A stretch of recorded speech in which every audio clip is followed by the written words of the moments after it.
Hello viewers, you are watching QTV this morning. We are back on another edition here in our studios on Kairaba Avenue. We are broadcasting, it's the 25th of May 2023 in our studios. And of course, Julde, we are about to roll. Today we will be somehow doing something unusual. That is, we will be bringing our guest before the newspaper review. We do that time to time. Yes. When we have on special occasions. Yeah, so good morning, Julde. Good morning, Balde, and good morning to our viewers from wherever you're watching us. It's always good to be back on this platform. Today, that public holiday, la ñëpp ñu ngi enjoy, waaye ñun mo amuñ public holiday, so but it's good. We are good to roll. Dégg la loolu laa wax Mr. Mbodj démb ma ne ko ne well, we sign up for this. Media. Those working in the health sector, there is no public holiday for us. Yes, so on today's program, we will definitely engage Imam Jah on the book launching. He's about to launch a book, so we would be able to engage him on the launching, and we will also take a look at the content of the book. It's very important. Because we've seen a lot of circulation on social media about Imam about to launch a book. So it's important for us to invite him on this platform. Then we talk to him, take a look at the book.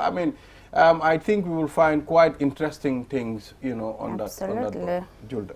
So we will take a short break and acknowledge our sponsors. Then from there, we engage Imam. We'll be back. Medicalia is a high-quality clinic from Europe, which is now in the Gambia. Do you have an eye problem? Do you feel a hearing difficulty? Medicalia is here to ease the pain for you. The first and only hearing aid dispensing facility nationwide, where patients can be tested and treated to recover from their hearing loss. Fitted with latest generation equipment, our doctors can provide healthcare assistance for eyes, ears, nose, and throat. Common diseases like glaucoma or diabetic retinopathy can be diagnosed and followed up for fast and correct treatment. Make your appointment with the eye or ear, nose, and throat ENT specialist today to relieve any pain you might be feeling, as consultants are available daily. Contact us for more information. Visit us at Tropic Shopping Center near Senegambia from 9 a.m. to 11 p.m. every day of the week, or call us on 503-4411 or 7767-123. Medicalia, premium care, personal touch.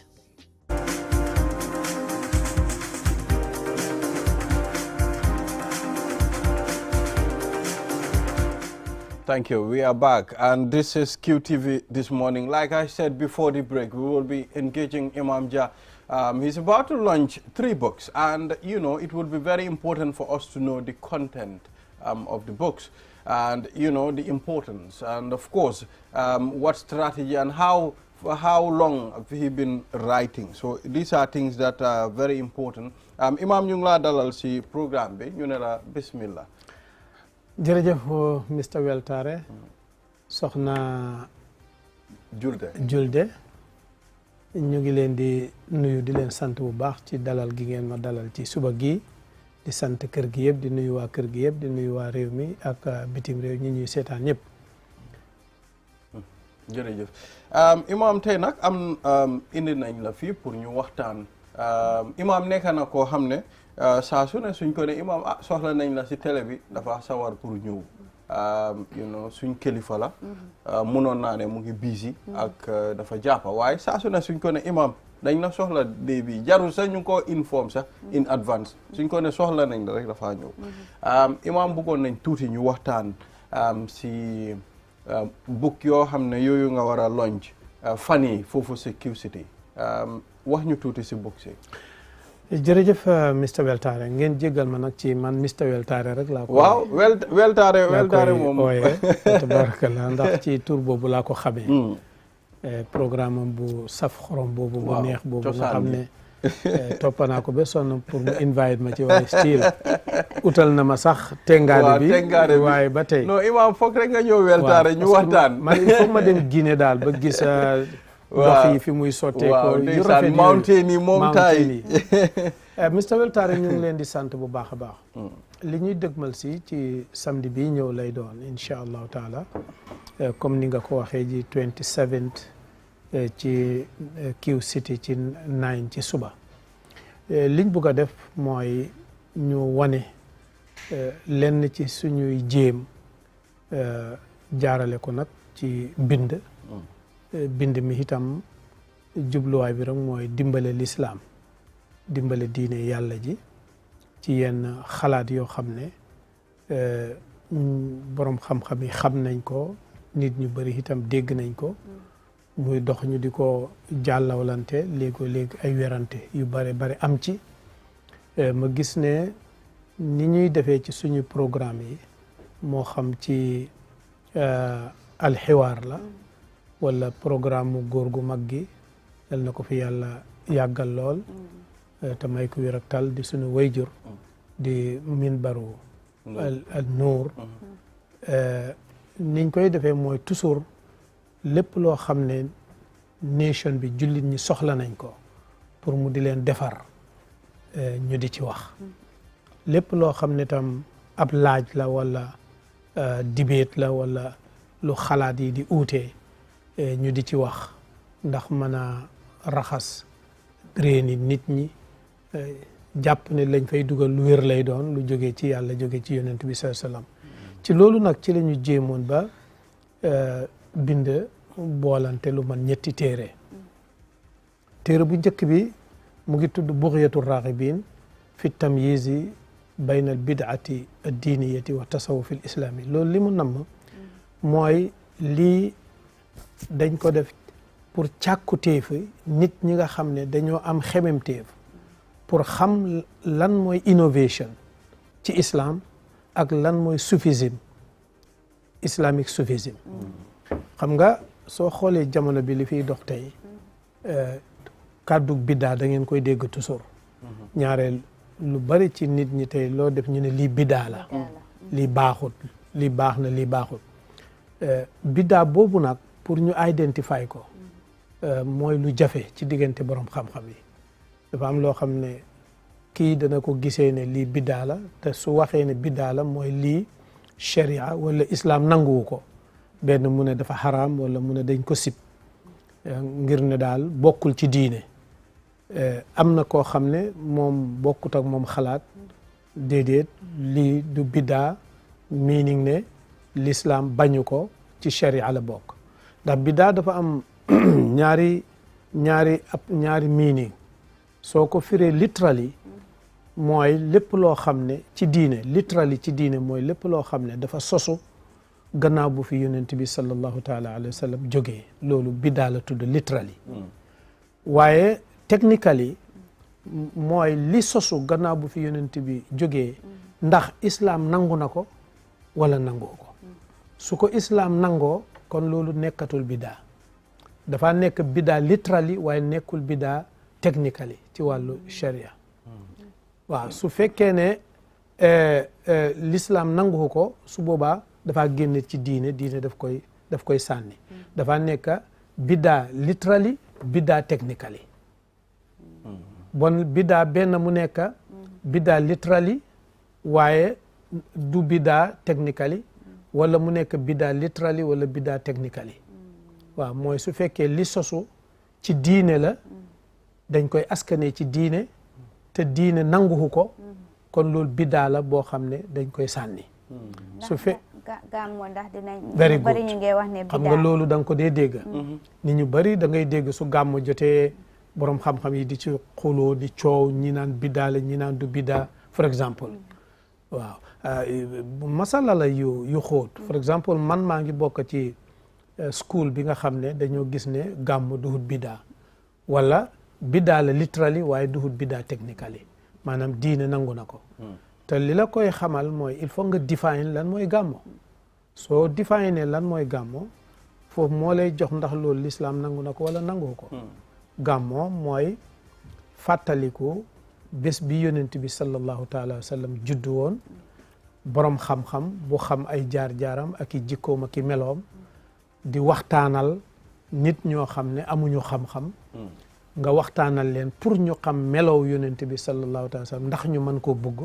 ndax ñu mën koo sopp ndax ñu mën koo topp loolu diine la loolu mooy réel gàmmu léegi nag su fekkee am na leneen luñ ci rax loolu lu ci rax la dañ koy faxas ñu génnee ko waaye loolu mënut a tax lii moom yàqu soo foofu la borom xam-xam dama am benn laajte gàmmu ak ziyaara lan mooy waaw gàmmu ziyaara bokkuñ damay ragal nag soo moytuwut seen time yu gàtt yi ngeen dugal ma ci laaj banqaas yi ba pare ba nga xam ne li ñu tax a jóg du jeex nañ ci laal tuuti gàmmu ak ziyaare bokkuñu gàmm pour yonent bi la pour fàttali ko juddu yonent bi sallallahu alayhi wasallam ziyaare nag baatu arab la ziyaar mooy comme visite ziyaar mooy li muy firi mooy visite maanaam nit ku baax ku fi jógee ñu di ko defal bés pour ziyaare ko maanaam ziyaare ko mooy dem nuyu ko naka lañ ko tuddee dem ca xabroom ba ñaanal ko loolu moo tudd ziyaare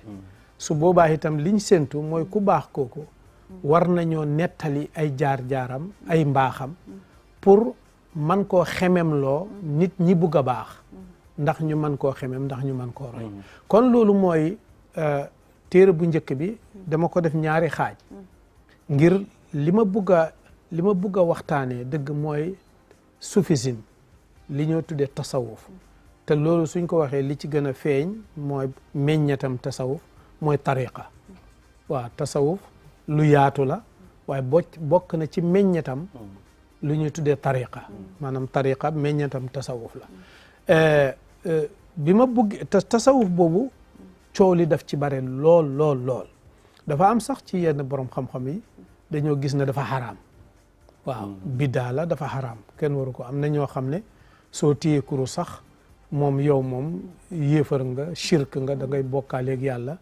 kenn du wax ak yow sooy borom xam-xam sax duñ la déglu sa wax wérut maanaam dañoo yu dangereux la foofu lañ àgg foofu la ñuy dund léegi nag man ma def suma gëstu ci wàllu tasawuf boobu pour mën a seet ndax dëgg-dëgg biddaa gi ñuy wax ci tasawuf dëgg la wala du dëgg loolu moo waral nag ma boole biddaa ak tasawuf bi ma koy analyse nag ma gis ne tasawuf xëy na maa ngi ormal ki ma uuteet xalaat waaye dama foog ne gisinam foofu la toll rek waaye tasawuf dafa bokk ci kenuy diine waaw ci kenuy diine la ndax liñ lay wax mooy yonent bi sallallahu taala wa sallam defu ko woon par exemple waaye loolu it ñàkk a bàyyi xel la rek waaye melo yi nga xam ne moo nekk ci tasawuf di ay zikrullahi ay salaatu ala nabi ay subhanallahi yeeg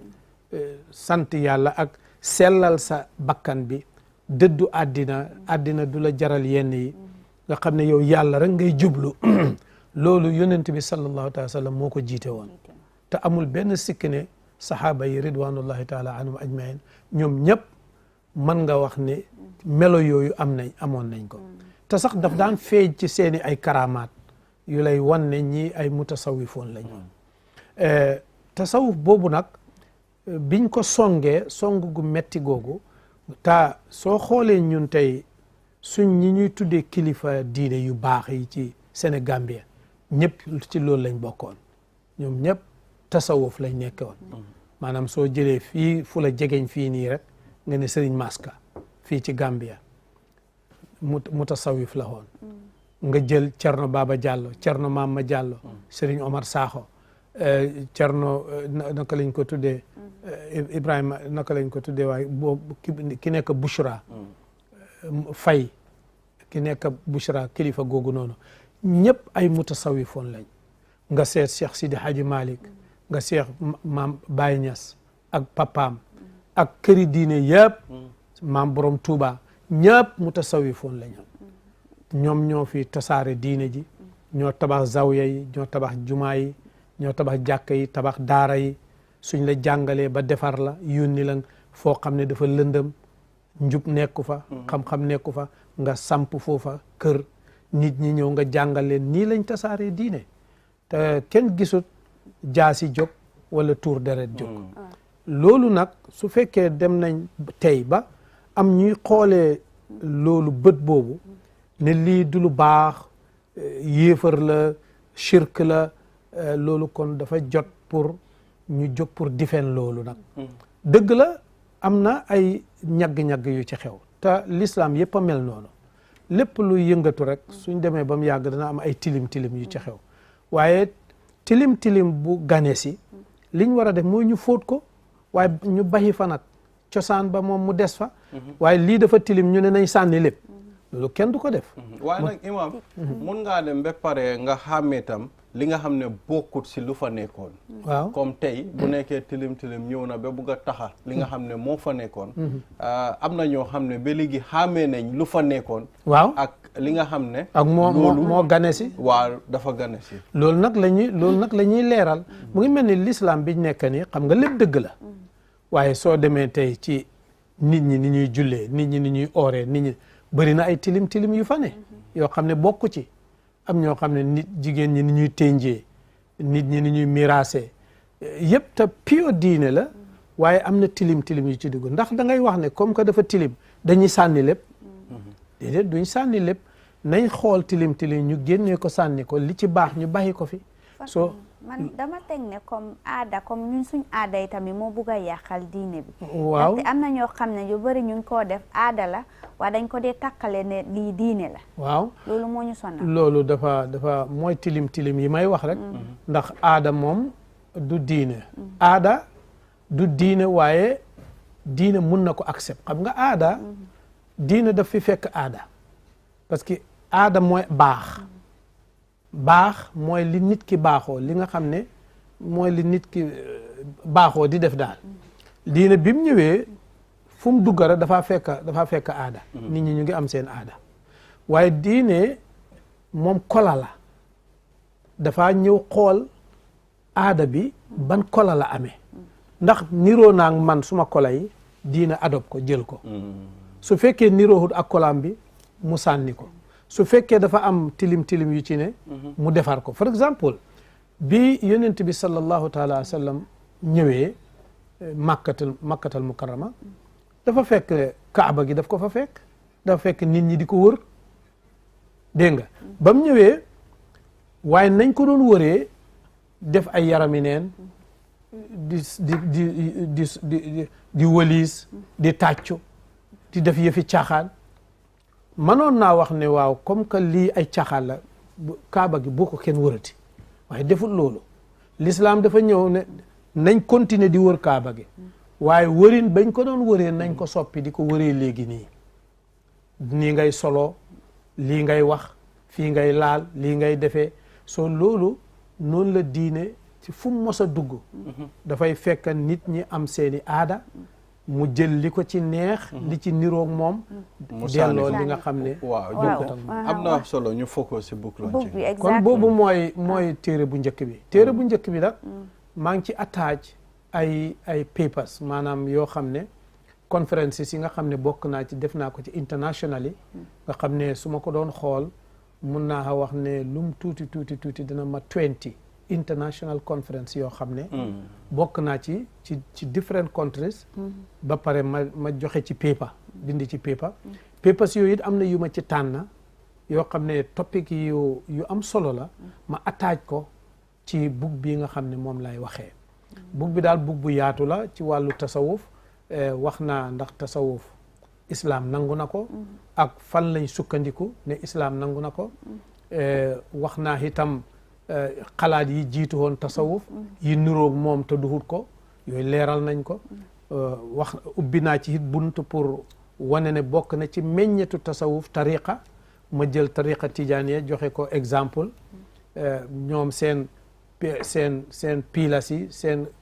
pilas yi ñu sukkandiku ak seen jëf yi ñuy def ndax dëgg-dëgg moom itam diine nangu na ko wala diine nanguwu ko yooyu yëpp ma jël ci alquran jël ci sunna tëral pour wane lépp loo xam ne dëppoo naa diine ma wane ne dëppoo naa diine ndax li ko waral mooy tariqa bi it fi ñu toll nii daanaka am na ñoo xam ne fi ne soo ko jàppee yow mushrik mooy yow nit ku bon nga duhoo ko maanaam tariqa bii nga xam ne suñ ñi ñuy summil daal la ki mbaxana tey ñu baax ñi ñuy roy tey ci moom lañ nekkoon am na ñoo xam ne fi ne nii liñ jàpp mooy ku ko jàpp yow fi ne nekkuloo jullit waaw loolu am na solo loolu nag moo tax ñu war cee wax xam naa ne duhut ne lu ma wax lu nekk xëy na ñëpp danañ ci d'accord waaye dañuy góorgóorlu suñ digganteeg yàlla def liggéey bi ngir yàlla te it teg ko ci yàlla nee na yonent nee na suñ juumee incha allah luñ ci xam ne njuumte la rek danañ ko rectifier bi isnillah so loo wax noonu am na solo especially fànn zikir bi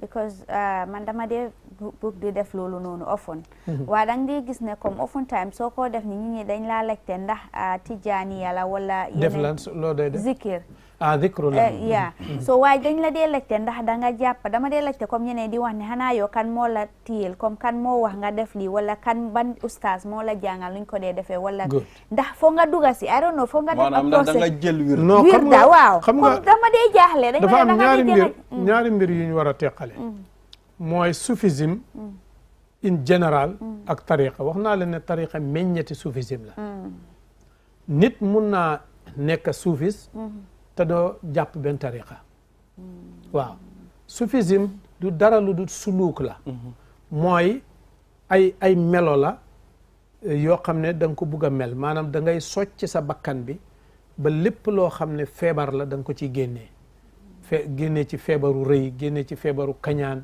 génnee ci feebaru nàmbara jaxase dégg nga maam bëgg yàlla bëgg yonent bi sallallahu taala wa sallam bëgg nit ñu baax ñi ba pare nag am ay azkar mooy ay lawraat yoo xam ne dafa rot jóge ci yonent bi nangam ku ko def lu baax la wala yàlla dana la ci fay nangam for exemple nga saxal nga sas sa bopp for exemple tey mën ngaa sas sa bopp ne man bés bu ne danaa def laa ilaha illa allah wahdahu la sharika la lahul mulku wa lahul hamdu yuhyi wa yumiit wa huwa ala kulli shay'in qadir for exemple wala nga ne danaa bés bu ne danaa sas suma boppa allahumma salli ala sayyidina muhammadin nabil ummi wala benn boo bëgg a wax danaa ko def junne yoon for exemple yow sas nga ko sa bopp te dagaan na nga sas ko sa bopp ngir li ngay def lu baax la diine la yàlla moo ko digle waaye léegi lim bi nga ciy def mënuloo koo def lu dul nga téye lu ñuy limee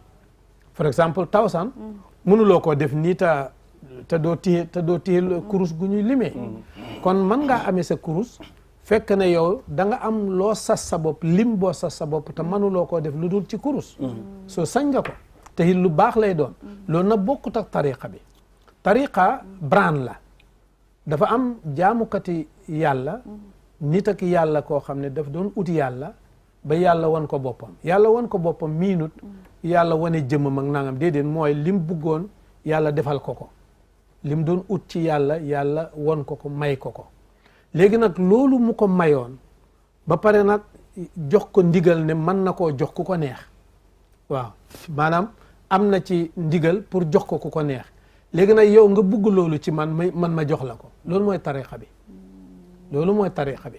moo tax tariqa bi balaa nga ciy dugg itam condition bi mooy il faut nga matal ponki diine yi maanaam il faut nga gëm ni ñu war a gëmee yàlla da nga ko war a gëmee ponki l'islam yi la diine sant da nga koy def because tariqa naafila la kenn waru koo def te du ne da nga matal farata yi so noonu la mbir mi tëddee su fekkee ne tey yow da nga nekk di topp tariqa wala di def ay azkar ba pare te dooy def sa farata loolu du la jëriñ dara waaw waaye sooy def sa farata yi ba pare nga def ci naafila yi kooku moo gën a gaaw a yóbbu nit ci yàlla ak jegeñ loola yàlla nga nekk xaritu yàlla ci niki nga sax rek ci farata yi dëgg la imam duñ benn nañ waxtaan affaire yi launching bés bi si boppam mu am beneen téere ma bugg a pour jaar ci gaar bu gaaw rek waaw mu am beneen téere bu ma bind tuddee ko al qawlul fasl fi hukmi salaati wa taslim mooy ñetteeli téere bi déedéet ñaareel bi bi benn téere bi ma njëkk a benn la waaye dafa am ñaari xaaj waaw ñaareel bi mooy lan mooy atteeb wax allahumma salli salaatu ala nabi gannaaw buñ sëlmalee julli xam nga boobu da ngeen ciy dégg coow boobu nag imam boobu bugga naa nga leeral si mu ngoog am na boo xam ne da ngay gis am na jàkka yoo xam ne tey suñ julli woon ba pare ñu ne salaatu ala nabi am na ñoo xam ne dañuy mer génn am na ñuy jóg dañuy mer génn xam nga loolu lu garaaw la ci loo xam ne alquran ci boppam moo digle ne nañ koy def yàlla moo waxal boppam ne man yàlla de ak suma malaaka yi nga xam ne duñ may mooy ñun de dañuy julli ci yonent bi dañuy julli ci yonent mooy fuñ tollu dañ koy def kon yéen ñi ma gëm julli leen ci moom loolu ndigal la ba mu ko diglee nag waxut ñu naka lañ koy defee waxut ñu naka la ñuy jullee ci yonent bi ba ñaata laak fan laak daf ko ëppul saxaaba yi ñëw ci yonent bi sallallahu alayhi wa sallam ne ko yàlla de digle na ne nañ lay nuyu te nañuy julli ci yow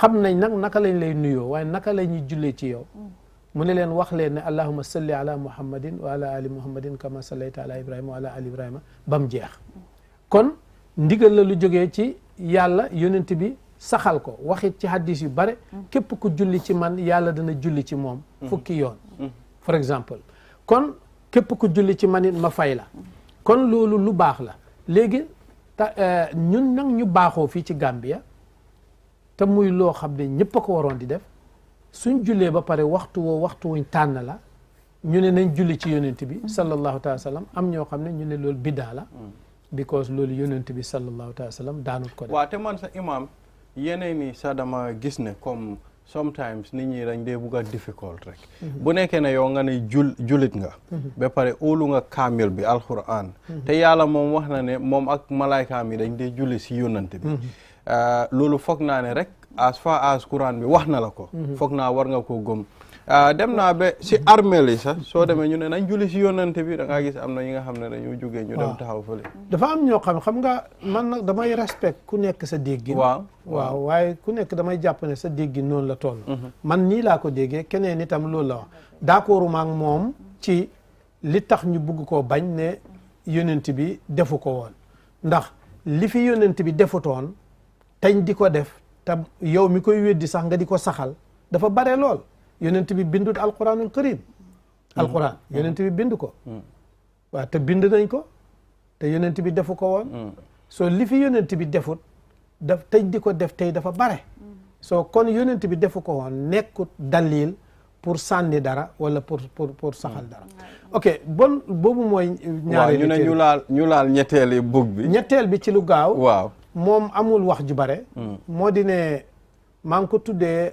nuzhatul xutaba wa martau nujaba maanaam dama xool ne réew mi dafa bëri ay imam yoo xam ne wax dëgg yàlla seen njàng àggut ci ñuy mën a bindal seen bopp xutba ajjuma te xutba ajjuma dafa am solo lool ndax ajjuma ju jot jullit ñi war ngaa wax ak ñoom li xew ci ayu bés bi nga raxas seen yuur yi ba nga xam ne lu wér da nga ko fa dugal te li juma mun a def kenn mënu koo def ma bind na xutba yu baree bare bi ma commencé masjidu taqwa ba tey xutba yi may xutba yëpp dama ko di bind maay bindal suma bopp ci suma computer yëpp ma stooleen ma dajale ci nag lu mat 129 xutba ci different areas ma compile ko def ko muy bukk jubluwaay bi mooy imam yi nga xam ne seen njàng àggul ci ñu mën a bindal seen bopp xutba ñu man cee leerloo di ci dimbandikoo pour man cee bind xutba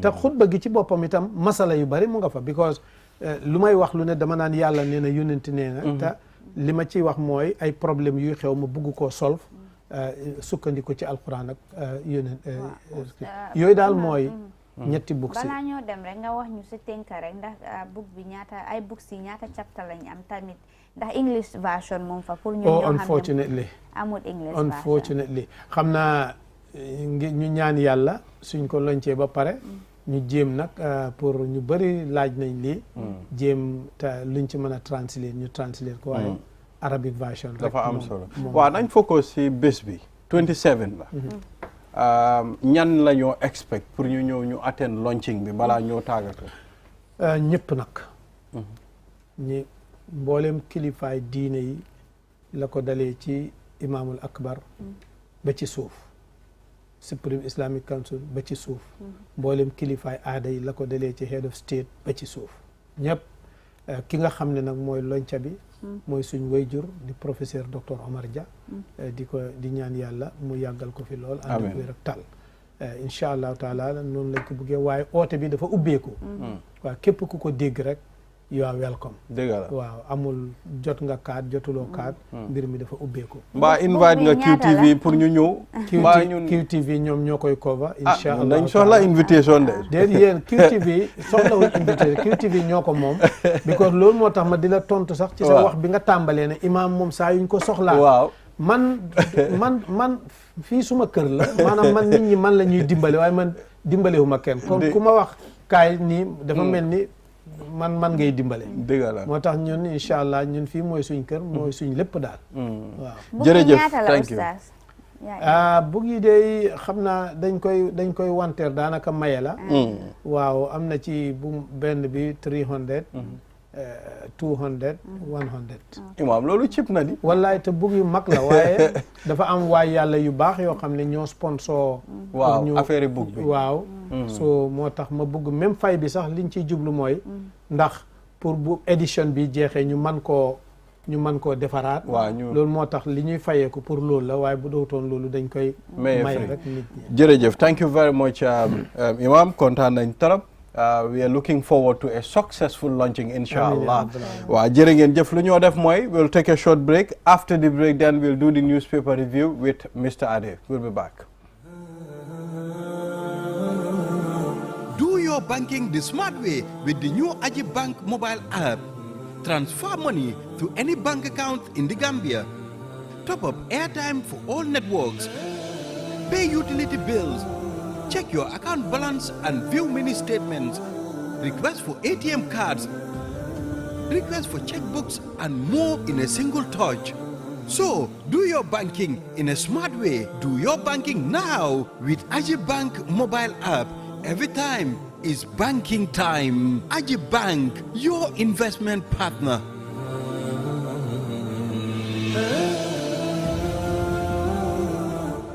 Espas Motors is the largest and most modern auto service in the Gambia. Espas Motors is the only authorized dealer in Chevy,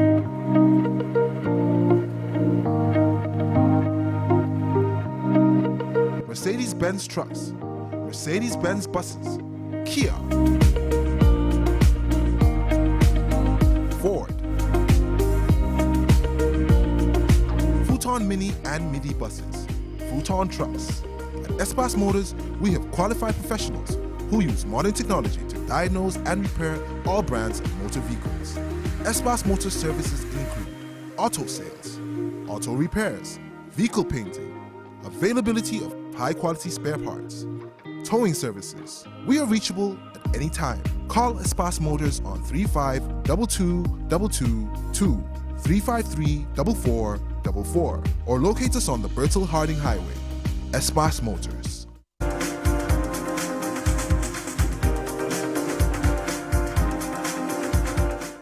Thank you. It's well, good to have Mr. Ade here. Mr. Ade, good morning. How are you? I'm very well, thank you. I'm very well, and I'm pleased to be here. Mr. Ade, one thing, you look younger every day. Honestly, what's your secret? That's a very nice shirt there. Thank you. I wish I knew the secret, whatever the secret is. I don't know what it is. Or do you have any fashion shop that is sponsoring you with clothes these days? I always see Mr. Ade. If any of them are watching, I wish they would, but no, I just randomly go out and look for places to buy stuff. And I bought this. There's a place across the road from here. Perhaps they'll sponsor me now, but if they meet me in the street and they give me free clothes, I'll mention them by name. But at the moment, I won't. Come on, please. I mean, you can get Mr. Ade some clothes. I mean, imagine Mr. Ade mentioning you as his sponsors. Balde, yes. He likes eating fruits too. That is one of the secrets. Yeah. I eat Whenever fruit a lot. Go to Yes. his decks, you see fruits. And my family, my siblings back in England, they used to joke that. If they go all over London and they can't find fruit, if they come to my house, they will find fruits. Definitely. So, I mean, you know, we started the program with Imam Jah. I mean, you know, we need to give him that opportunity to start first. But, I mean, nevertheless, we'll still go with our normal program. That's the newspaper review. And we'll start with the African proverb. Please, if you have the African code there, please put it on the screen so that we can look at it. Yeah. If not, yeah. Do we have it? All right. I mean, it was supposed to be there. But now, Mr. Ade, before we go into some of the stories, I would just like us to go through what I have here as an African proverb. Please. It reads, where you sit when you are old, okay, shows where you stood in your youth. Yeah. Wow. Absolutely. You understand? That's interesting. Where you sit when you are old shows where you stood in your youth. Yes. I guess, of course, there are many ways one can interpret this, if I have a go. I think what it's telling you is that, you know, what you did growing up determines, you know, how people treat you and how you live your later life. You know, the things that you did, if they were bad things, they might catch up with you when you're old. If you mistreated people, if you mistreated your children, they won't look after you when you're older. So for me, that's the kind of thing that I think it's telling us. You know, what you did in your early years, they matter. And that's why people should be very, very careful and very conscious of what they do and why they do things. This morning when I was coming in, I heard a piece on the BBC about Japan. Japan has some of the oldest living people as a group. You know, imagine the average lifespan for a woman in Japan is between 88 and 89. Wow. For a man, it's 81 to 85. So they live long, and they've been getting longer and longer. And now about 35% of Japan's population, 35% is over 65. It's one of the highest anywhere in the world. And the reason I mention this is that part of what they were discussing is how these people, they get older and how their children look after them or don't look after them. Because sometimes they just put them in a home for somebody to look after them, whereas in times past, they actually used to include them in the family home. And so they were close to them. So perhaps the ones who are now getting pushed away into family is how they treated their children, you know, when those children were young and they were growing up. So I think your proverb, for me, that could be one of them, but I'll stop there. But I think there are other interpretations, but that's at least one. I'm trying to connect this, I mean, African proverbs to something. I don't know how to do that. It's not an easy one to connect. I am trying to see how best to how to call it, connect it to what we say, a bad beginning can make a good ending, something like that. I don't know how. You mean a bad beginning can make a good ending? A bad beginning can make a good ending. I think I don't know. It could be. It could be slightly different. I mean, there are people, and it's again, if I take that one quickly before Julde jumps in. Sometimes you can start off on bad terms with somebody, and you end up being the best of friends. I mean, I have at least 2 or 3 friends when our initial meeting was very bad. You know, one of them we clashed, and then one day the thing that broke the deadlock was that we were in a lift after we'd been kind of ignoring each other and being kind of nasty to each other, and then he said to me, "Oh, somebody told me you're a good footballer and you like music." And I said, "Yeah, what's it got to do with you?" He said, "Oh, so do I." He said, I'm a good and I like music. And that was the common ground. And honestly, up to now, Wesley, if he's watching, we friends to this day, and I'm talking about 40 years ago. It reminds me of my high school days. I mean, I will still say it on air, and I will even mention the name of my friend on air. Okay, cool. This is my best friend, you know. He's called Dr. Mustafa Jinjai. He's now a medical doctor in the US. We were, you know, when I entered in my grade 10, I was seated somewhere. Right. The following day, I did not come to school, you know, and this guy came and took my seat. You understand? So the following day, I reported to the class. I mean, I met this guy on my seat, you know, and I didn't like that situation. I hated that so much. That seat was so good. It was so positioned, you know, that I don't want to miss it. So in fact, at some point, I didn't like the guy's attitude. Mr. Ade, the guy turned out to be my best friend. There you go. He is my best friend. That's Dr. Mustafa Jinjai. I mean, go. we became best of friends. Yes. We were so close to an extent that I go to his home and sleep there. He comes to my home for weekend. Lovely. And we are still best friends. There you We go. are best of friends. You know? I think it always starts like that. Exactly, Like your you know. best friends, you have one or two encounters with them, Yes, and that's it. They turn out to be so amazing. So for you, either the second one or the first proverb, which one would you like to interpret? I think I will go for the first one. I mean, what we stood for in our youthful, when we were young people, determines a lot what or who we become when we actually grow up. Our, you know, psychology, our physics, what we do today lives to haunt us, you know, in the near future. So it's very important for everybody to be careful of what you do.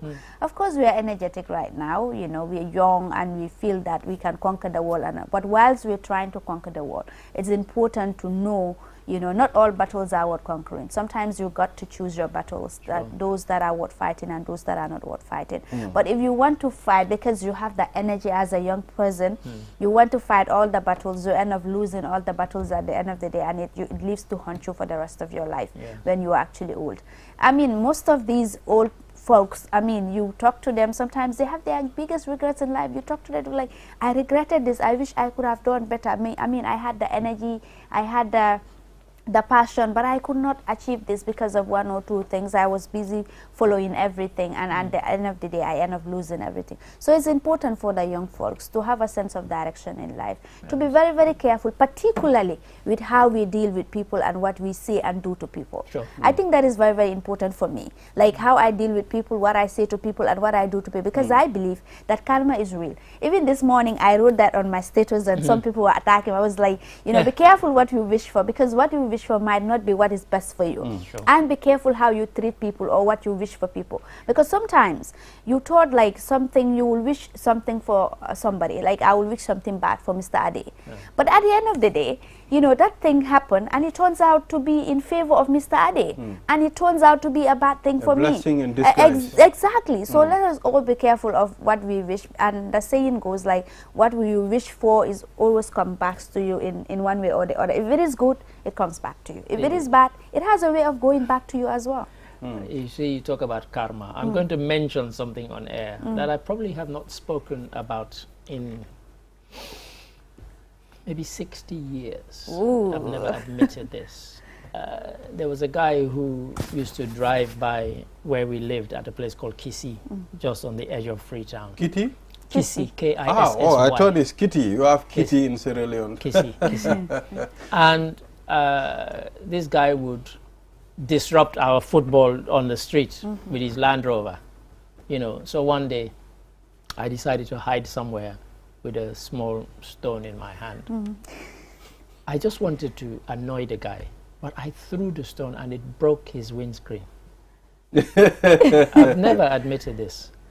And the guy stopped, of course, and then we all started to run. Everybody ran.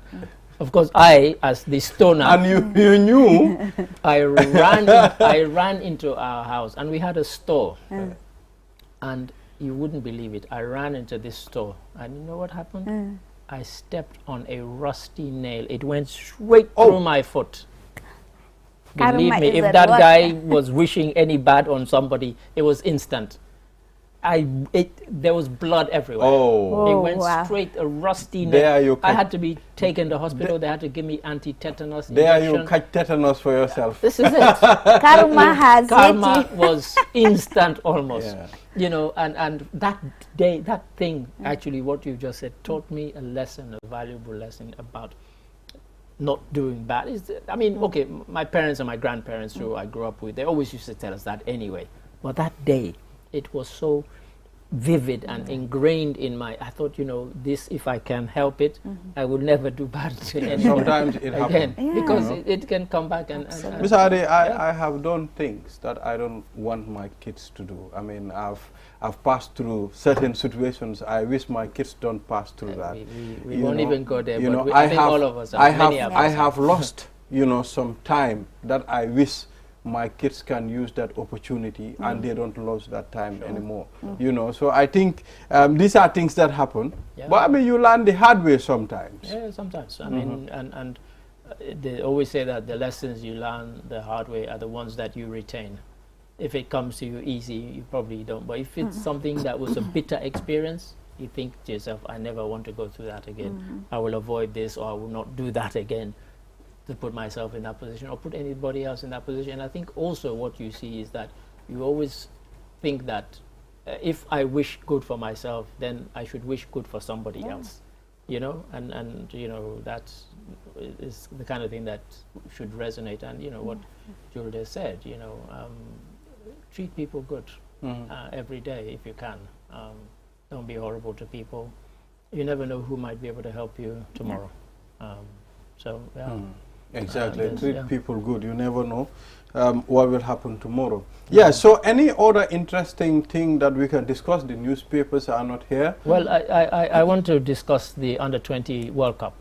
And I think, you know, you mentioned before we came on air, the Gambia Under-20 team, they won their first match. It was a good game. I watched it, as did our colleague Gajaga. And interestingly, Senegal, who are in another group, they lost their first game.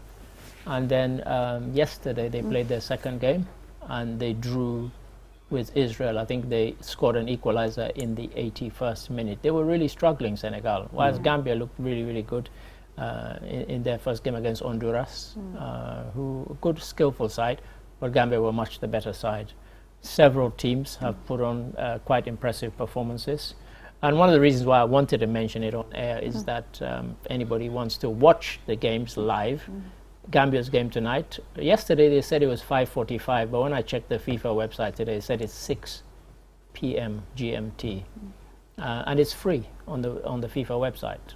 You can watch it live. You can watch it live, and it's completely free, and it's got the commentary, and the picture is crystal clear. So people don't have to worry about going on any dodgy websites. So I'm told even Bein Sport is showing the game. Yeah, well, just go to the FIFA website. You know, if you can't get on Bein Sport, but yeah. Exactly, Mr. Ade. I mean, let's take a look at our sports. I mean, I think it's high time now for us to have the better infrastructure. It's high time now for us to motivate our boys. You know, despite the little resources, I mean, the boys are trying their best. I mean, they should be motivated. I'm glad you've mentioned that because, okay, I said Senegal lost their first game in this World Cup. If, by some miracle, they go on to win this World Cup, they would have achieved something that no country has ever done, which is that in the men's game, they would have won every trophy that is available to them. They've won AFCON, they've won the Beach AFCON, they've won the CHAN, which is for home-based players, they won the under-20, you know, in Africa, under-17, they've won the lot. And now they're in the under-20 World Cup. If they win that one, trust me, I think FIFA will strike a special medal for Senegal. Why does it matter? When you saw the people being interviewed yesterday from Senegal on the BBC, all they talked about is the amount of money they put into the game and the amount of money they put into the infrastructure. In fact, Senegal this week are bidding to host AFCON in 2026, which means we'll just have to drive across if we want to go and watch, you know, Africa Cup of Nations in 2026. And they can only do that because they have the infrastructure. So we can dream about it and so on. And for me, the reason I mention this is because government business, and whoever has their phone on should switch it off.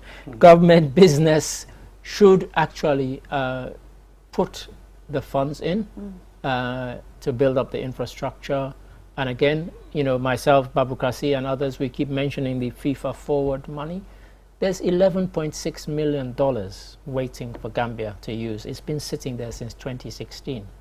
We haven't claimed it to use it to develop football and football infrastructure. But do you think we know how to claim it? Do you know? Do they have any idea on how to claim the money? And again, I say this: we have neighbors who've claimed it: Senegal, Mauritania, Cabo Verde. They've all claimed it. Why don't we go and ask them, what did you do? How come you've been able to claim it and you've built your infrastructure? It's not rocket science, you know.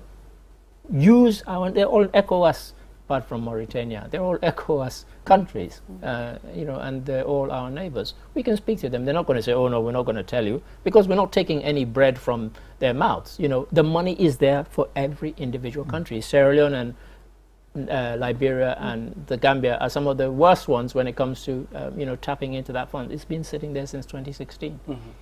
Senegal, they've taken 100% of it. So has Mauritania. Yeah, so has Cabo Verde. For me, I have a problem with the stadium. I think we need a better structure. The authorities have a problem with the stadium, which is why it's closed. These days, I've seen online. Can you imagine a Sierra Leonean businessman that built a stadium in Bo? Yes. Yep. Just look at that standard. And fantastic. It's a businessman that built that stadium. High quality stadium. We have two outside of Freetown. There's one in Makeni and there's one in Bo. There's one called Wusum Stadium in Makeni, which is again a beautiful stadium, and there's one in Bo, which is the second city, and they are of a very, very high standard. So, you know, I think we see Gambia versus France. Yeah, France. Do you think our boys stand a chance of winning? We are going to beat France. Very to good. The core. France will come in very determined because they lost their first game, which they were expected to win. They were defeated 2-1 by Korea, Republic of Korea. Everybody expected France to win that game, but Korea played a very brilliant tactical game. They defended, and in fact their first goal was from a corner to France that France were trying to score from.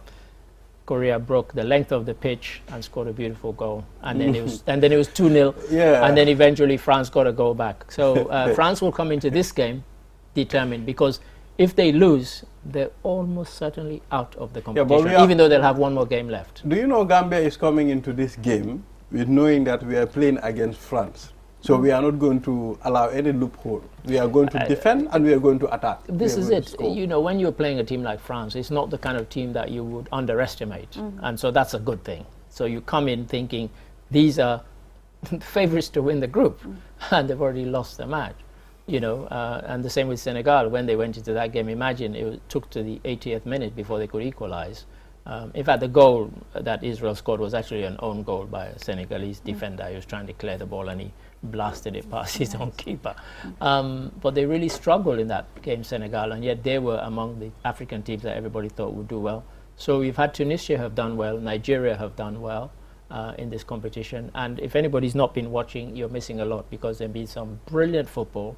And I think there are some future stars for Gambia. Of course, Adama Bojang got both of our goals in that game, in the first game. And in the second one was a real Predators goal. Keeper saved it, he came to it and he lashed it with his left foot past the keeper. Nobody could have saved that one. Yeah. So they look really good. And also what I liked, and I said with Gajaga when we were discussing on Q Sports, they played like a proper adult football team. You didn't look at them and think, oh, their tactics are like under 20, they're making mistakes. They looked well composed, very skillful, and people stuck to their roles. When they needed to attack, they attacked. When they needed to defend, everybody came back to defend. It was brilliant, you know, and you know. Well, football is not an easy game. Hats off to the coach. When there was a time during my school days when my colleagues were playing a tournament, I was sitting on the bench. I was the man on the bench. Okay. You understand? Were you as a substitute? As a substitute. Okay, right. Mr. Ade, I was seeing a space whereby maybe if the striker used that opportunity, he can score. And I was telling the striker, that's a space there. That's a space. You can score. You know. So after, you know, I think 15 minutes, I have to go inside. Go in. Yeah. So I couldn't see that space. space. I couldn't see the space anymore. You know. So I don't know.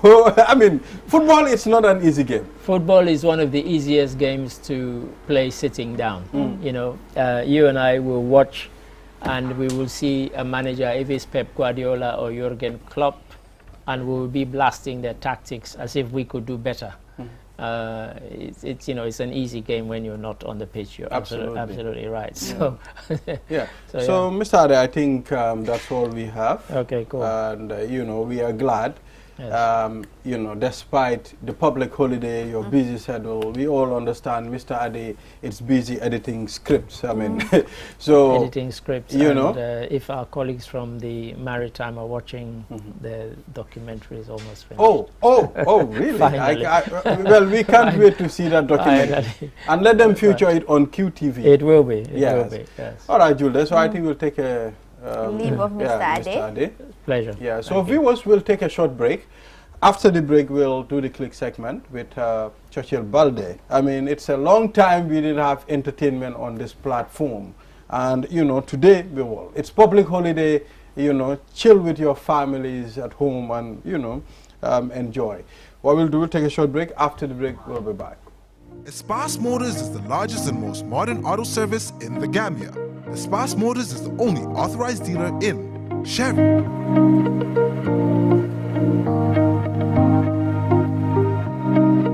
Mercedes-Benz trucks, Mercedes-Benz buses, Kia, Ford, Futon Mini and Midi buses, Futon trucks. At Espas Motors, we have qualified professionals who use modern technology to diagnose and repair all brands of motor vehicles. Espas Motor services include auto sales, auto repairs, vehicle painting, availability of high-quality spare parts, towing services. We are reachable at any time. Call Espas Motors on 352222 353-4444 or locate us on the Bertel Harding Highway. Espas Motors.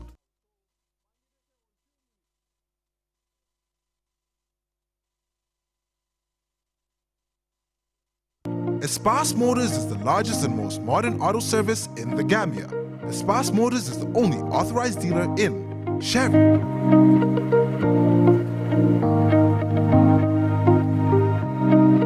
Mercedes-Benz trucks, Mercedes-Benz buses, Kia, Ford, Futon Mini and Midi buses, Futon trucks. At Espas Motors, we have qualified professionals who use modern technology to diagnose and repair all brands of motor vehicles. Espas Motor services include auto sales, auto repairs, vehicle painting, availability of high-quality spare parts, towing services. We are reachable at any time. Call Espas Motors on 352222 353-4444 or locate us on the Bertel Harding Highway. Espas Motors. QCell, the fastest growing network in the Gambia, now presents to you the eSIM. QCell's eSIM allows you to electronically scan a code and join the world of digital SIM cards. Customers with physical SIMs can easily switch to the eSIM as well. So rush now and get connected with an eSIM and start using the latest mobile technology with your trusted GSM operator. For more information, call our customer care on 111. QCell, Sinupus. We innovate, others follow. Terms and conditions apply. Do your banking the smart way with the new Ajib Bank mobile app. Transfer money to any bank account in the Gambia. Top up airtime for all networks. Pay utility bills. Check your account balance and view mini statements. Request for ATM cards. Request for checkbooks and more in a single touch. So, do your banking in a smart way. Do your banking now with Ajib Bank mobile app. Every time is banking time. Ajib Bank, your investment partner.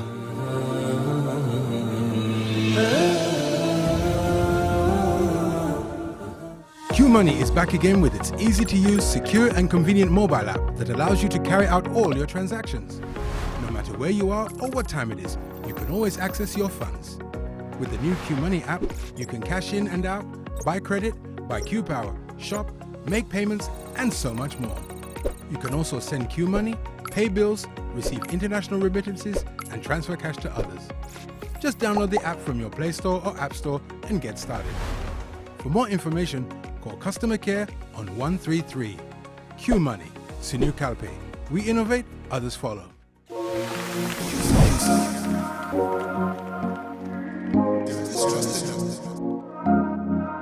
QCell, GSM company minna yirwa tariata Gambia Bankoka. QCell la 4G plus network ye banko bela mura. Andung ala internet o tariata sidula saba katambi nyongola. Sound sign yesta 335 # kumande. Yadati kemuna fang 4G sobe wala. QCell Gambia la network lanna yaringo.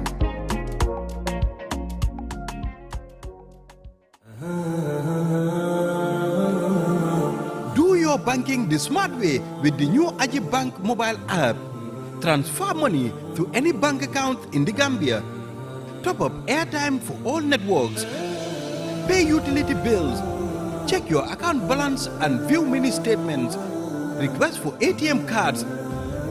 Request for checkbooks and more in a single touch. So, do your banking in a smart way. Do your banking now with Ajibank mobile app.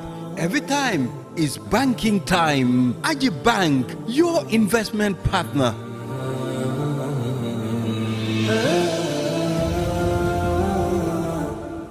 QCell, the fastest growing network.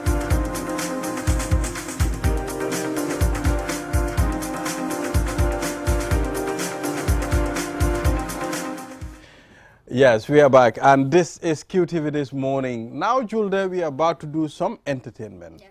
You know, all work, no play make Jack a tall boy, and all play, no work make Jack a tall boy. So, with my brother Churchill Balde.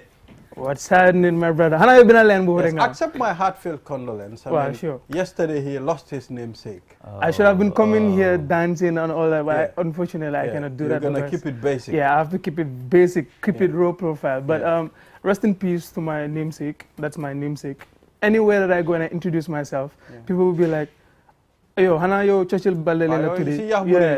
So yeah. So rest in peace to him. He has served the nation very well. Yeah. So So the click segment is back again with your boy Churchill Balde, and today we're doing it on a very high note because today, Darado said I have versatile dancehall artists here, bare versatile dancehall artists in the building, and one of them goes by the name Scare Them. Monturamba wa jara na. Is it? Turamba wa jara na. My boy rakalsa. Why am I good to rakal? Yeah, again, you know. So I'll allow you to talk to your fans, greet them, and then tell them who Scare Them is. Yo, it's your boy once again. Scare Them, you know, fear them all the way from Bashe, you know. Yeah, representing to my hood. I am Scare Them. Yeah, by the name Amadou Jallo, you know. I'm fully there to represent my hood, Bashe. Much love. Much love. Yo. Bassa people, hope you're watching. Yo. We are ready. and I want to take this chance, you know, to thank my guy who gave me this T-shirt. Sharp 9 Doings. As you can see, you know, Apama in Basse. Apama Sarandara all show, you know. Enough love to you know, my brother. Nice. Yo. Nice. So on my right, I have another versatile artist, a dancehall artist to be precise, and he goes by the name Crimea. What up, bro? Yo, me good man, what am I deal with Gambia, what am I deal with people? I a boy Crimea, a lyrical criminal, dancer general, straight from Bakau, you know, representing British Empire, music world, you know. You got to sell Churchills. My brother. Everybody were there, you know. Yeah, Bakau dan overdanga. Bakau ngayap. Yeah, blame them. Bakau ngayap. Yeah, jila semua guy. Well, Bodo introduce about digana today how manak, but I feel a luma diga my lyrical criminal. Yeah, man. Is it something that you come? Okay, elaborate more on that. Yeah, it's all about so they get like crime here. Yeah, it's all about something like crime here, like crime known as Jamie. Okay. You understand what I mean? Oh. Yeah, when you hear criminal, never criminal go on. Yeah. So we'll come back to Crimea. Wow. Wow, new Scare Them while we fix Crimea. So Scare Them, yo. Ban at nga ñew ci game bi and la mota nga choose music. Yeah, I ñew na ci game bi, you know, earlier that was 2018 2019. Okay. Yeah, when I just finished my schooling, you know. That was the time I do ci game bi, you know. Okay. Yeah, because realized na well before my dem ci game bi, before I graduated, you know, I was teaching. Them on national teaching field, you know. Okay. Yeah, man, don't try put teaching, you know, voluntarily. Okay. Yeah, exactly. Man, for a couple of months, almost 9 months, man, for understand. So after that, she la request Puma quit, understand? Okay. She teaching field because I'm not talent Puma Buga utilize, okay. yeah, which is music. that was year 2018, 2019. You know? Nice, yeah. nice. So, lang mo choose music out of everything. Understand? I choose music. Mo nga continue with your teaching. Yeah, sure. Mo nga neka something else. Kula gis no tawe sa ku dem sa professional. Mo nga neka professional footballer. Yeah, athlete la. He looks like a sports guy. Yeah, the holding man wa ki indro like a sports guy. So why did you choose music? Yeah, I simply choose music because like I have the talent and I don't want to lose it. Okay. You understand? I want to utilize it. Yeah, I'm not that luma muna push la, understand? So that is why I choose it. So you're born choose music. How did your parents or your relatives receive that? Obviously, and well before my record first of my first song, them is my guy because my family accept with music. Understand? You pull them, me come bit up pull. Understand? True, so like true. we full as normally, especially I hang up funjegi. Wow. Funga business. Exactly. Is it halisi curvy? I guess now. So them soon side soon care my house my auntie because my mom passed away and then like rest in peace. Exactly. Yeah. So buma dem is my auntie my explain al kona mama yar mane kona yeah this is really what I wanted to do so munyanal ma mune mane suneki sa 5 daily prayers you dogo muna buy chicken I understand nga munga ko def mane kona is the thing that I really wanted to do as a passion Nice. Diga. So legi yow fim nexe ni mashallah ñëw nga ci game bi and no don sento game bi bala nga ñëw like la nga bëgg achieve ci biir game bi. Yeah, I want to be a superstar as anybody is right now, like ST, like any other person. Okay. Yeah. So fanga fane Gambian music bi yow mu nga ko yu. Yeah, muna yobu Gambian music be to the next level, Yeah, like how, as I tell you, how ST, Jizul and others do, Yeah, muna ko because man, the man you act my own pattern, man Paul Lade again away. Okay. Understand? Yeah. Yeah. And why did you choose? Because munon nga use Benin language. But exactly. nga decide to speak in your mother tongue. Yeah, I choose my mother tongue simply because man, come for nga comfortable. For la gena feel comfortable, understand? Yeah. Te be pare Gambia fi so hole come wake the Paul dancehall ak wake the Paul ak ñeneen ñi boy comme dafa bari amna way bariwul, understand? True. Yeah, I choose to do it. I choose to to take my mother's language.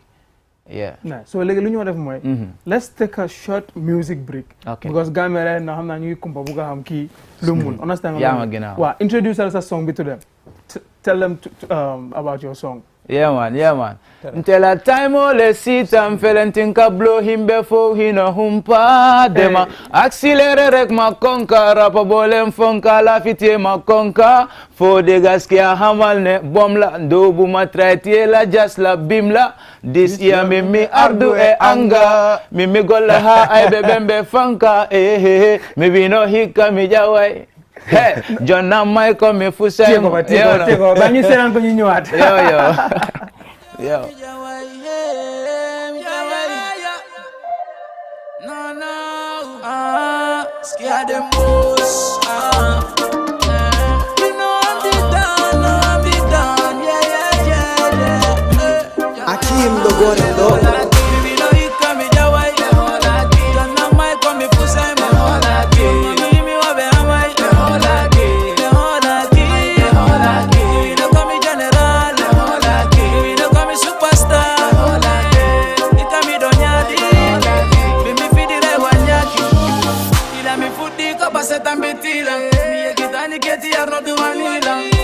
Fancy team for no well than for no hard before to juggle. From me start, me never forget where me start from. What's is the place where me start from? When you gonna see the next icon. All that in the mangala than the promagayon. I wanna see myself in a platform. He come in me hoop a bura siphon. Come everywhere, tell them farm and I come from. Yeah, me son, I be Johnson to Johnson. Come here, me day, come a beja bade. Baby, jabi chunong ino many day. Come here, me day, come a beja bade. Baby, and the hit me lo. Me no hit me jawai. John Namai come me. Chun mommy me over amai. The whole key. Hey, me no come general. Ning, me no come superstar. Awa hit me donyadi. Me feed it wanyaki. Wato le sita musuka fuke you style le nata. Na music la dia kombingita. Do love to the kudata for muneketa. Faso konyen kala sila fenan te bitala le. See me get the sweet melody like omale omale. Ani ko fem buka para man fem bada hakilo melody more than bada eh. Na time le sita feeling to blow him before he know humpa dema. Accelerate ma rapa volem funka la kitema. Bode gaskia hamale. Do buma try tela just la bimla. This year me ardo e anga. Yeah. Yo, sick. That was my brother. This year, no, this is sick. Lyrics upon lyrics. Come, me, kuko dulu. Understand? Even so, understand lo nekadi wasa. That person can relate to that. Come, banyu te agum ko fufunun because we have to talk about that song. You are Aksa brother Fini. Crimea. Crimea. No, what important. Balamala don. Wow, in a real life, yeah, man. In fact, reintroduce yourself. What Gambia? You dig one more time. Yo, what am I deal with Gambia? Ayo boy Crimea, the lyrical criminal dancer general straight from Bakau Pienland, you know. Yeah, man. Bakau Pienland. See, you know Bakau, you name Pien. Bakau people are paid. You name Pien. Come wa Bakau ngayap. And yet, come luma don't know rek. I'm not luma diga sisa land be. Yeah, OS aboba lyrical criminal. Yeah, I want you to elaborate on that. Wow, None you understand what you mean by lyrical criminal. Yeah, to make it short, to summarize it, understand? Yeah, tembo would over like biffing, understand? Like dancehall biffing, sting, understand? So Papa Lenti, dama don't work up Sipabe, Papa Lenti. So Mama just the lyrical criminal. Wow. I don't know if you get what I'm saying. I'm getting you. So at that, you know. Nice. Come over here, yeah. The lyrical criminal. And the name tamid Crimea. Yeah. Wow, you want to elaborate Crimea. Why did you choose Crimea as a name? Crimea is two joint words, like crime and here. Here. You understand? Like when you check it out in Jamaica, I done here. Like it's three different words. I done here. Okay. Understand? So that's called joint. Understand? I'm gonna flavorable. Nice. Understand? Nice. For people to get used to it. I don't know if you get me. I'm getting you. Yeah, so at that Crimea, you know. Biggest crime in the game, you know. Hang on, that music genre. When it comes to music genre, dancehall artists you know gonna danga. You saying about said they know this. So okay, let's walk us through Sister career in into music. Come, Lamotanga choose music because I'm sure them go school and everything. Understand what I mean? Parents in Union hope for you to become maybe a doctor, understand, a lawyer, an engineer, but you're gonna choose for the music. Wow, since time in dollar nak, since time in dollar nak, cause time over, the man over na like listening to music. Okay. You understand? So lolo the fuck obviously fuck the fasa. Fuck musasa holby. True. So I like it. So at that I end up hung off my way. True. Taking it, you know, as a way, you know, as my dream, you know. So at that, you know. So like your boy decided to put deaf music. How did your parents receive that? Yeah, man. Were they cool with it? No, like obviously for the starting. Starting with a 10, so maybe mune man dama wara dem school. Okay. Understand? Ate man music la wara def. Music la buga def kay. Understand? Okay. Yeah, so I'm not. No, fuck you. Leave my money show right now. Hold on. Mary, daddy. In a real life, you're big up to everybody. Yeah, man. Public holiday. Everybody is watching. Have fun. Mer time wo no understand. Dama over na nigga somebody ko xamne comme daf dey over try si school bi understand. Okay. Yeah, so mer bi mu ne bala ma def music bi dama wara try jeexal grade 12 bi. So man buguma ko fa xaar. Understand? Waaye try na nak be ma ko jeexal nak. So xam nga ma ko jeexalee so mu ne ma nga ne music nga buga. So jeexal nga school te try nga. Yoon baa ngi ni mu ñaaral ma ak yooyu noonu yëpp tap so at that. Waaye foog la woon ne mënoon ngaa blend it too wala da nga foogoon ne comme dafa jafe. No. Even right now so still mu nga def a couple of courses. Of course. Because sanga tamit music. Man, I want everybody that is watching us right now. Ko am that mentality. I'm not saying that it's bad. But there's life after music. For real, yeah, understand man. what I mean? Yeah. So I made a career as a backup plan. Yeah, man. Understand? You need a plan B, obviously. It's not all about plan A. For So sure. you also them basic digger. Understand what I mean? And then nga stop music. Come music be to them because music is time and it's a very short time. Understand what I mean? So and you are no more popping. Lawyer. Wow, comme dama nekkoon di job ak essentiel, understand? Okay. Ma nekkoon di job si benn petrol station. So xam nga mooy loolu. So su stopé sax mun naa. So at that. Ba pare ak man ñaanuma yàlla comme mu stop understand nga man right now dañ ma sign Yeah, shout out to Prince Empire Music World, you know, the first international music label in the Gambia, you know. Big up to Prince, big up to Bax, you know. Yeah, man. Wow, fi mu nekk nii and shout outs to all ñu nekk di liggéey as a petrol steward or staff. Understand man suma yaay loolu la doore ba sant Yàlla tey mu nekk a manager. Understand managing the whole petrol station. So shout outs to you because yow tamit kenn xamut ëllëg yow tam mu nga head a full petrol station you have the knowledge. Understand am na experience. Waaw nice. So fi mu nekk nii lu ñoo def mooy Crimea people am na ñoo xam ne xam nañ la am na ñoo xam ne xamuñ la so they want to know your music. So we're going to go on a short music break. Let people know who Crimea is and what he has to offer this music game. Stay tuned. See, Bobby Madness. Hey, Gambia. What am I deal with? Yeah, man. Straight from Finland. Some boy can chat, you see me? In a real life. Crimea. Leaving Wonder Cards. Man, dama sick to the bone. So pretty phone, dama judu axstone. Boy, di ma hall, ñu ne badness a run. Def suma def, detect I tone. Man, dama sick to the bone. So pretty phone, dama judu axstone. Boy, di ma hall, ñu ne badness a run.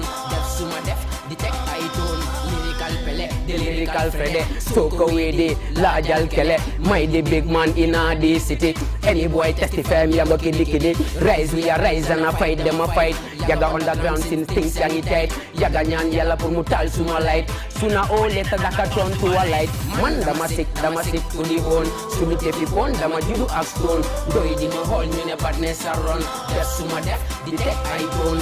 Man dama sick to the bone. Sulu tepi pon dama judu axstone. Doi di ma hall ñu ne badness a run. Def suma def detect I tone. Ratatat dama chat tinga clap dama drop. At the facts dama fuck you know bad you a frack. Better than the sun when I do the 1 o'clock. Passive better either when you hear the lyrics them a drop. Climb on the place everywhere you feel me ting a lot. When man a step we no chat everything a lot. We no flop we no stop we no do in a that. Pussy you no really do a gal when they in a frack. Dama sick to the bone. So the take the phone dama do you axstone. Do it in my hole you ne badness a run. Just suma def Hey. No, léegi understand naa Crimea. Xam naa Crimea bi fu mu jógee. Léegi leer na. Waaw leer na nañ. But man, these two are so talented. Like ñoom ñaar yëpp a blow suma brain bi right now. Like, hey, man dama sick to the bone. Su dul sax yëfi stone. Dama judu ak stone. Boy, that's deep. Yeah, man. Okay, balaa ñoo wax about the song. That line la boo nga elaborate more. Su nekkee su dul yëfi pon danga judu ak stone. Loolu nu fa demee. How is that possible? How is that even possible? Wow, man, I like putting people on the spot. So, kay jege ma ni tuuti nga expérience ma gars yi comme loolu naka la fa demee. Yow naka nga mun a su dul yëfi pon sax nga judu ak stone. How is that possible? Yeah, this is all about music. You understand what I mean? So, music nga de mun a xalaatee different ends, different angles. I know. You understand what I mean? So at that, come music tam is entertainment. True. So anga chabane li, so ko dege. Understand? Danga gena like song bi mo. Yeah, true. Understand? That's on God, bro. On yeah, God. for real. Nice. So that's the thing, you know. Loolu mo nega deal. So fi yeen sax am na lu ma leen amal because dafa mel ni yeen ñaar da ngeen xamante because loolu laa gis boo leen just gisante. Understand what I mean? Comme yeen ñaar foo leen xamante naka la fa demee. Let's hear you first. Yeah, Crimea is a family to me. Yeah, this is family. Yeah, I was shooting one of my official video at Bakau, Sunshine. Nice. That's where I met him, you know, at first time. Yeah, that was year 2020. And since then you haven't crossed paths. I saw him today, which I was very surprised. Coincidentally, we met here. Yeah, obviously. And none of you knew that this person is coming. Obviously, gives no way. If you're taking any freestyle segment, time be do ya. Okay, so for me, you do a collaboration freestyle right now. Then I drop a bit because since you're your family, I'm sure you can do this together. In a real life. Wow, let's entertain our people back home. Ready. Do a freestyle collaboration. Drop the beat. So who's going first? Anybody can go. Yeah. What am I deal with? Oh no, yeah. Achube hala, mohala kayata. Baby no me wawa, kono come when you don't know be fala. Achube hala, mohala kayata. Baby no me wawa, kono come when you don't know be fala. Hey, behind light to me what that time and stop. See we climbing on the ladder heading to the top. Scare them Crimea heading to the top.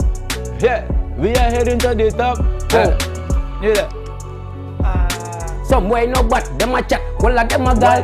My style look up Gambia be anyway. Wahal game will to the lyrical criminal. I'm not I Batman, you ad come sissy. The art lippy, the solo come tichi. Real tuggy, do deal ak fifi. Take on you this walla come Tupac ak begin. Me name crime yeah, me the young general. Some way no but them a chat, well them a gal. What them a deal with Gambia? I boy crime yeah, you know the code, you know. Gambia. Yeah man. Yeah. Yo, run it again, no man. Don't stop the rhythm, no man. Nice, nice combination there. This is Lil in the oil talent. Understand? Just new. Understand? New like do freestyle and collaboration. So let's talk about your phone edition to Saboba right now. What are the upcoming projects coming? Churchill, now you need to acknowledge your sponsors. Hey, by the way, this morning la. Dañ ko ñambaas rek this morning moom lu neex du doy so chef bi mo ko sele machallah dama dugal rek balle mu ne foog ma joxo li waaw man maa bañ because ku ma ko jox mu ne pour man la it's for me and me alone maa bañ soo bëggee am li abale damal bundung waaw OT family bambale mu faj la ak yini nice shirt calm shirt la understand short sleeve it's a nice calm shirt short sleeve so leen bëggee mu faj leen you can call him on 323 5370 323-5370 Bambala all the way in Bundung Mufajlenli. So your final words, Balanyodam. Well, in a real life, you know, when you want to watch my videos, YouTube, Crimea, you know, me there in Instagram, Spotify, AudioMac, yeah, any website, you know, just type Crimea.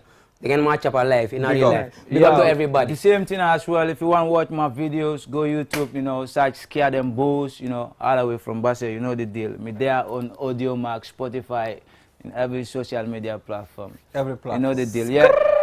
Wow, yeah. Family. That was all we have for you on the Click segment. It's about Churchill Ballet. Till I come your way again, keep it locked. Bless you.